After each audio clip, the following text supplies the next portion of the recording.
is Saturday, November 18th, and you are watching You Don't Watch Sports right here on the Feo Grande YouTube network. I'm Bill Smith, here along, as always, with the man, the myth, the legend, Feo Grande himself, Omari Ellis. Omari, how's your Hey, sports week going, my man? it's going all right. We know what happened last week. That happened on the show. Well, I was on there with the Panthers losing. So a Sunday where the Panthers, essentially had a bye week was fine by me. And other people I know also had the week off from sports, so it's just good to watch and chill. But boy, some stuff has happened otherwise. Let me tell you. Absolutely. Some things that have happened, and then some things are gonna happen. And we are here to guide you through that. We'll give you three quick topics each week that you can take away from the show and use in your day-to-day conversation. You don't watch sports. We're here to help you out because we do watch sports. Sprinkle some Omari, information into the conversation. absolutely. A I little bit got of information into that conversation. Our first seed of the day. So I forgot to retitle it. Our first seed of the day is one Mr. Draymond Green and the incident we had earlier this week with him and Rudy Gobert very briefly into the first quarter. The NBA has suspended Golden State's Draymond Green for 5 games for grabbing Minnesota's Rudy Gobert around the neck in an unsportsmanlike and dangerous manner, the league said Wednesday night. That's right. And also penalized by the league for their roles in the incidents, which happened earlier in the game between the Timberwolves and Warriors, where Gobert, his Minnesota teammate Jaden McDaniels, and Golden State guard Klay Thompson, all of which fined $25,000 by the league. Now, Green will pay the biggest price, both in terms of games missed and money lost, because the suspension will cost him about $769,704 in forfeited salary, give or take a few. The league would also go on to add that, the length of the suspicion is based in part on Green's history of unsportsmanlike conduct, because we all know Drake. Right. So, man. So, what, Omari? What do you think? What are your takeaways on this? And I don't know. Is 5 games enough? All right. So, no, 5 games is not enough. I heard people initially saying 10, and I was like, yeah, that sounds about right because of Draymond's history doing things. Right. Now, as far as the act in and of itself, I'm not surprised that when I saw the clip, I was not surprised. I have stated on another show, I'll kind of rephrase it for here, where I called I think last year during the pool incident, and I was like, why would you, push this man when he's doing this? That's Draymond, kick a brother, punch a brother, stomp a brother Green. Um, and so that's just what he do. He's going to do these things. He's done all of those things. He had a whole postseason where he's kicking folks in the nuts.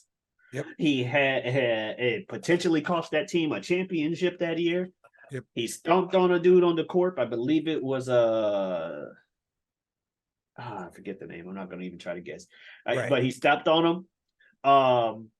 And then this one, and then kick, punch. Oh, and punch Jordan Poole.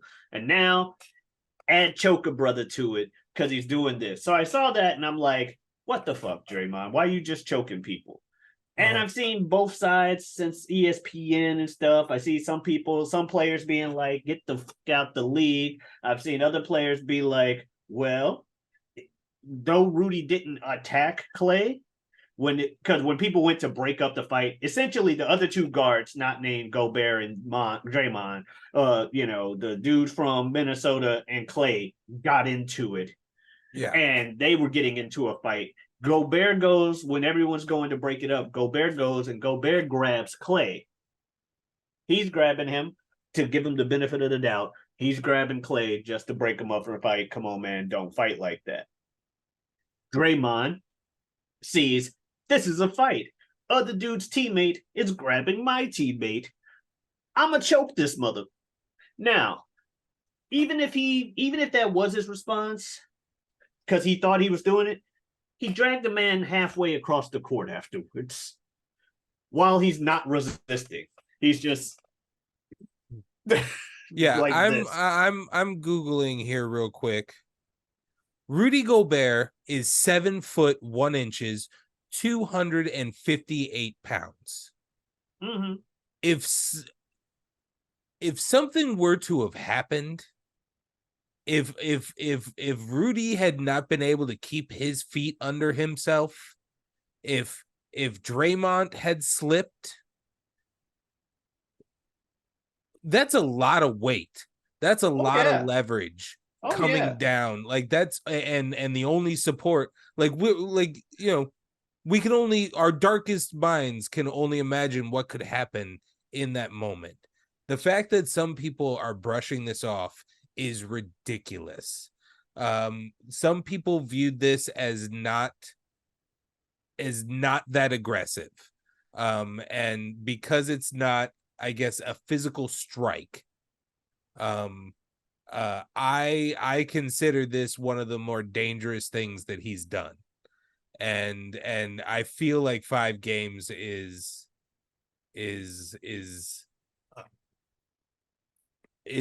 short-sighted by the league.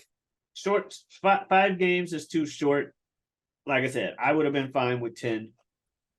With as long as with as long as this season is for the NBA and the rest schedules that they have, he could have easily sat out 5 games at some point in the season anyway. Yeah. Like it makes no statement, and it makes no, like, he forfeits the $700,000. Yeah. But he's a millionaire. I mean, yeah, if unless he's real stupid with that money, that shouldn't, I mean, it's effective, $700,000. But he's not gonna go broke. I don't get this one on the NBA. Adam Silver especially came in with the as history someone behind it. Yeah, and Adam Silver came in as someone who this was on his agenda, was cleaning up the league, getting the physical aspect out of the game, for injury sake, and safety sake. That was one of the things on his to-do list when he came in. And I don't know, do you think this is, for me, this is the legacy of Draymond Green. But then you have people that call Draymond Green a Hall of Famer. Where do you lie on the Draymond Green scale? The dude's gonna be in the Hall of Fame because of the 4 championships and the other shit he did. Like, that age caught up with Draymond before it caught up with Clay and Steph. But he did used to be pretty solid, given good numbers and stuff back during the early rise of the Warriors. He contributed a lot more than just being the angry one, which is pretty much what he is now. He's as the Warriors call him, their heart and soul, because he's that angry guy that's willing to go out there and do. We talked about Rico on the other thing with our other thing. He's their team's Rico, the crazy dude that's like, I'm a soldier, I've got to fight. What's the point of having a soldier? You don't let him fight, type shit. That's his mentality. That's what he contributes, and that will be his legacy. He's going to be remembered as the Rico of the Warriors. Yeah. He is, but he's also going to go. He's going to go into the Hall of Fame because, from what players and analysts have said, it's easier to get into the Basketball Hall of Fame than other ones anyway. And his resume of stats and he's put up speaks for itself in that regard. He's just going to be known as like top 300 as opposed to top 75 or top whatever. It's going to be like, oh yeah, he up there. He's definitely worth mentioning. But let's be honest, he was number 4 on the 4 stacked team. That's fair. That's fair. All righty, let's move on to the second seed of the day. It is a Super Bowl rematch with the Philadelphia Eagles visiting the Kansas City Chiefs on Monday Night Football as our game of the week. The Chiefs have won 4 straight against the Eagles, all since former Philadelphia coach Andy Reid took over in Kansas City. Philadelphia has not beaten the Chiefs since September 27, 2009, and has not won in Kansas City since its 37-31 victory back in 2005. Omari. That's a big one. That's what are the That's what are a the Eagles long time. But yeah, what do the Eagles need in order to get over this hump? most important position in football, if you listen to the experts. But the main person to watch on the Eagles is, as it has been for quite some time now, that quarterback of theirs, Jalen Hurts. You know, he probably enjoyed having last week off as much as anyone, considering he had to take after he took a helmet to his already bruised knee during their win over Dallas 2 weeks ago. But even though he got hit in the knee with the helmet and was hobbled, he still threw for 207 and a touchdown while running for 36 more and another touchdown. So, you know, he's good even when hobbled. So that's the guy to look out for because it's Jalen Hurts, and that team's going to go as he goes. Right. Well, I mean, I would say I'll go ahead and take the Chiefs here. You know, we know our quarterback Mahomes. We know our tight end Travis Kelce. Everybody's gonna know those two. I'd say the guy to watch out for this week is Rice. He had a slow start to the career, but the second round pick out of SMU has started to emerge as the biggest playmaker among Kansas City wide receivers. He has 32 receptions, 378 yards, and 3 touchdown catches in his past 5 games. Now, it's incumbent on him to take the pressure off Travis Kelce, who got minimized quite a bit in their game against the Dolphins in Germany 2 weeks ago. These teams are both coming off of bye weeks, Omari, as you mentioned. What do we think about this game? Who's coming out on top? What are we watching out for? I feel like the Chiefs are gonna win because even if they do, like, this is a Super Bowl rematch / preview, depending on who you ask. If you Last ask week, me, your Super Bowl prediction. if you ask me, I predicted that it was a preview for this year because I didn't realize it would literally happen the following week. I was just like, the run back will take place in the Super Bowl, but I picked Typical the you Eagles. mapping out a classic story of them constantly getting beat, and then they finally get back to the Super Bowl. And who are they seeing? Once again, the team that they have not beat at home since 2005 or on the road since 2009. And you got to beat them in the Super Bowl, and then they triumph and win. But you're saying they lose this week.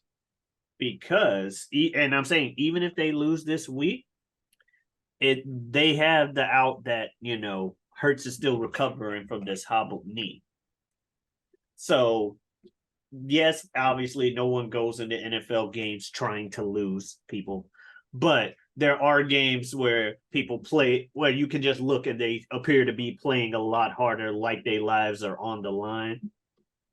But they're 8-1, I believe, the Eagles. I thought they were both 7-2, but you could be right. Believe the Eagles are 8-1, and you know, again, they can afford a loss if what's his name's going out there and he has a bad game. And still seeming like he's hobbling, you know, early on, they may sit him. Be like, we need you in the finals. You take your time, you know. They can clap today, but they're gonna lose later.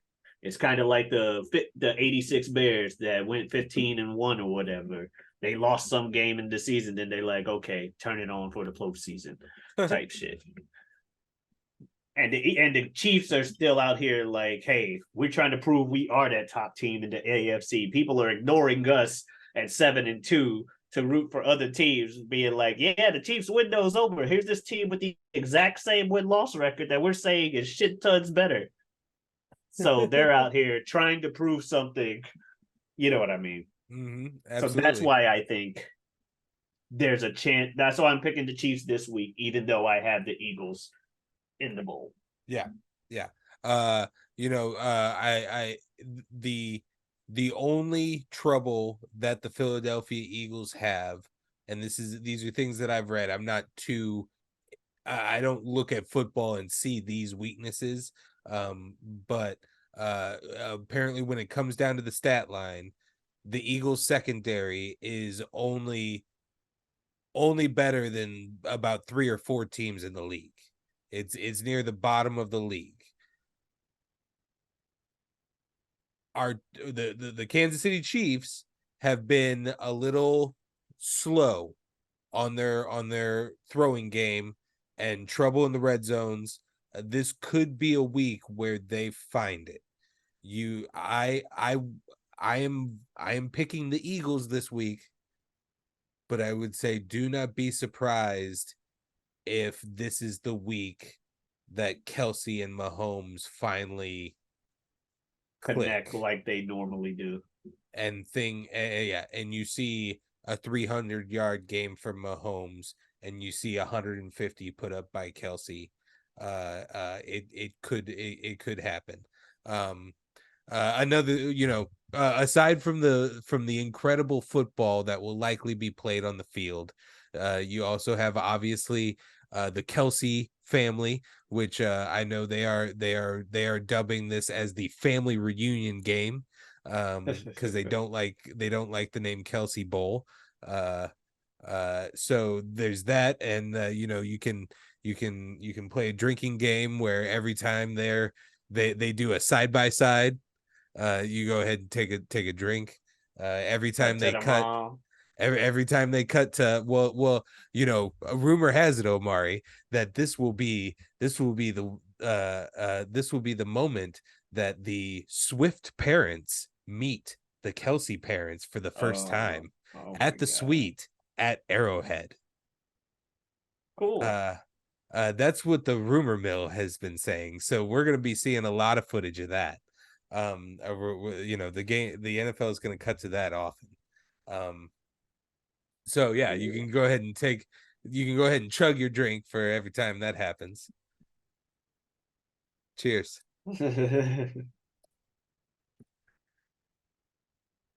Yes. So yeah, that's what to watch for our game of the week. And hey, it's Monday Night Football prime time. These are two teams that they show up. They show up, so we should show up. Yeah, but will they show out? Speaking of show out, Omari, our third topic, the show MLB, the show has announced their 2023 awards. All right, that's what I want to hear. Didn't we predict the awards a couple weeks ago? No, we haven't done. We only were incredibly poorly predicting playoffs. But no, we did announce very obvious things that we were correct about. Okay. In passing of things. Okay. So Omari, Shohei Ohtani and Ronald Acuna Jr. were each named most valuable player for their respective leagues in a unanimous fashion, marking the first time that has ever happened in the history of the Baseball Writers Association of America. Yeah, because I know there are some picky motherfuckers in that baseball MVP voting. They will just be like, yep. He had an ERA in week 4 of 2.5. Are these how baseball people are? You just doing your white voice? No. It's more annoying pinky outs. Okay. Yeah. The people that are like, I The don't baseball like, writers. or I don't like what everybody else clearly agrees upon. It didn't work for me. But yeah. Anyway, yes. Yeah. Tell Now me about that Otani. said, Otani, the captivating free agent now, by the way, coming off another historic two-way season, becoming the first player to win the award unanimously on 2 occasions, having also done so in 2021, joining Steph Curry as far as the athletes I know who have done the unanimous MVP thing twice. Corey Seager and Marcus Semien, the Texas Rangers star middle infielders, they finished second and third, respectively, in the American League. And it's crazy that the second and third for MVP were on the same team. Could you Yeah. imagine if one of them motherfuckers won? Yep. And then next season, just like, shut up. I'm the MVP. Yeah. I believe it was 2000. I want to say it was 2009. St. Louis Cardinals, and then also 2010 St. Louis Cardinals. 2009, I want to say, is when we had 3 players in the top 5 and 2 players in the top 3 in MVP voting. And then I believe the very next year we had number 2 and 3 in the Cy Young, and one of them should have absolutely won the Cy Young.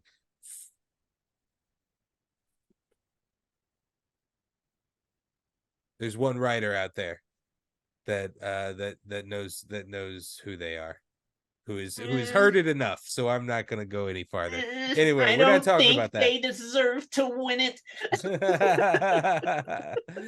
I'll go ahead and talk about it's National League. easier. It's easier to cast a light, to shine a light, than to cast darkness. So let's move on to Ronald Acuna Jr., the Atlanta Braves dynamic right fielder, claimed his first MVP in the National League, beating out Mookie Betts and Freddie Freeman, both from the Los Angeles Dodgers. Both second and third in the National League came from the same team.